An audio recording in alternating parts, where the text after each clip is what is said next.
হ্যাঁ hello guys, চলে এসেছি আর খেলার খবর চ্যানেলে বিগ আপডেট নিয়ে। তো চলো বন্ধুরা ভাই, গুরুত্বপূর্ণ আপডেট নিয়ে চলে এসেছি।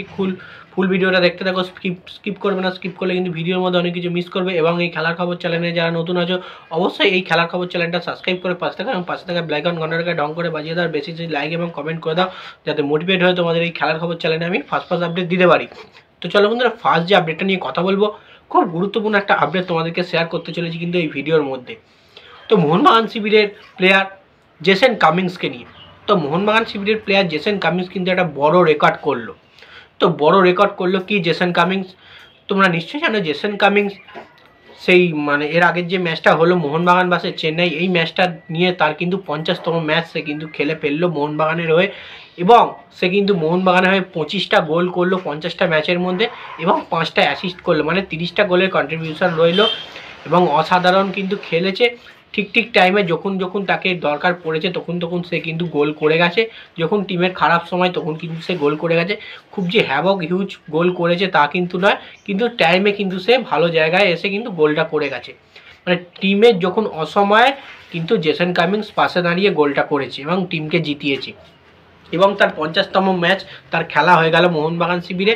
তার মধ্যে 5টা অ্যাসিস্ট 25টা গোলও সে করলো। তো ব্যাপারটা হচ্ছে মোহনবাগান শিবিরে আরও ভালো পারফরমেন্স করুক এবং জেসন কামিংস আরও গোল করুক আমরা চাই। কারণ জেসন কামিংস এমনই একটা প্লেয়ার, তাকে কিন্তু মোহনবাগান শিবির কোনো রকমই ছাড়তে পারবে না।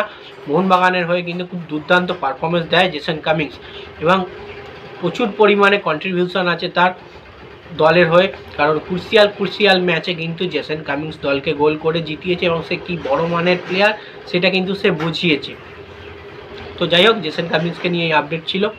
তো এবার যে আপডেটটা নিয়ে কথা বলবো, এটাও কিন্তু খুব গুরুত্বপূর্ণ একটা আপডেট তোমাদেরকে শেয়ার করতে চলেছি মোহনবাগান শিবিরের প্লেয়ার গ্রেগ স্টুয়ার্টকে নিয়ে।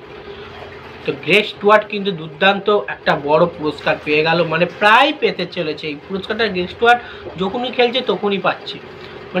ম্যান অফ দ্য ম্যাচ তো ম্যাচ থেকে হয়েছে, তোমরা সেদিনকে ম্যাচে ম্যান অফ দ্য ম্যাচ হয়েছে। এবং প্লেয়ার অফ দ্য ম্যাচ পেয়ে গেল এমবিএসজি প্লেয়ার অফ দ্য ম্যাচটাও কিন্তু পেল গ্রেগ স্টুয়ার্ট। এর আগে কিন্তু দুবার পেয়েছে, আমি দেখিয়েছি।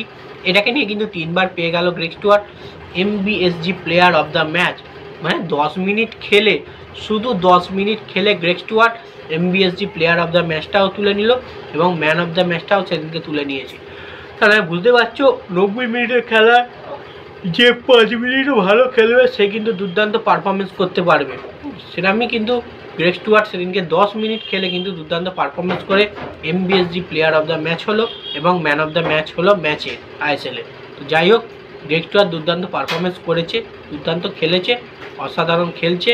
এবং যতদিন মোহনবাগান শিবিরের হয়ে মোহনবাগান জার্সি গায়ে খেলবে ততদিনই ভালো পারফরমেন্স দিতে চাইবে।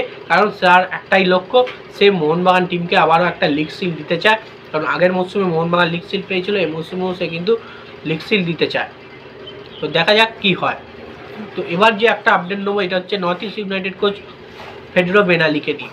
তো এমবিএসজির সঙ্গে নেক্সট ম্যাচ হচ্ছে নর্থ ইস্টের। নর্থ ইস্ট কোচ ফেডরো বেনালি কিন্তু মোহনবাগানকে নিয়ে কিছু মন্তব্য করেছে, কিছু ভালো মন্তব্যই করেছে। মোহনবাগান বেটার টিম, এর আগেও কিন্তু সে বলেছে মোহনবাগান দুর্দান্ত শেখায়। এই টিমে কিন্তু দুর্দান্ত প্লেয়ার হচ্ছে, নাম করা প্লেয়ার আছে। এদের সঙ্গে খেলাটা খুব একটা শক্ত হবে, প্রচুর পরিমাণে সহজ হবে না। এবং এদের সঙ্গে খেলতে গেলে আমাদের ভালো প্ল্যানিং করতে হবে, প্লেয়ারদের যাতে আটকানো যায়, ডিফেন্স শক্ত করতে হবে, সব রকম দিক শক্ত করে কিন্তু মোহনবাগানের হয়ে খেলতে হবে।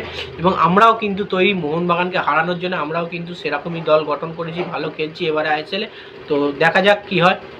এমনই কিন্তু নর্থ ইস্ট কোচ ফেডরো বেনালি বলে দিয়েছে বার্তায়, মোহনবাগানকে কিন্তু বড়ই করেছে। কারণ মোহনবাগান কী ধরনের প্লেয়ার আছে, তাদের কী ধরনের টিম, কী মানের প্লেয়ার, সব কিন্তু ফেডরো বেনালি জানে। সেই জেনেই কিন্তু সে টিম করবেন। এবং সেদিনকে কিন্তু নর্থ ইস্টের সঙ্গে যেদিনকে মোহনবাগানের ম্যাচ, সেদিনকে মাঠে নামাবেন সেরকম একটা সেরা প্লেইং 11। তো যাই হোক, এই আপডেট ছিল। ভিডিওটা ভালো লেগে থাকলে লাইক কমেন্ট শেয়ার সাবস্ক্রাইব করে পাশে থাকো। চলো বন্ধুরা, বাই। আর নেক্সট ভিডিও দেখা হচ্ছে, তাড়াতাড়ি 5000 সাবস্ক্রাইব করে দাও। টাটা।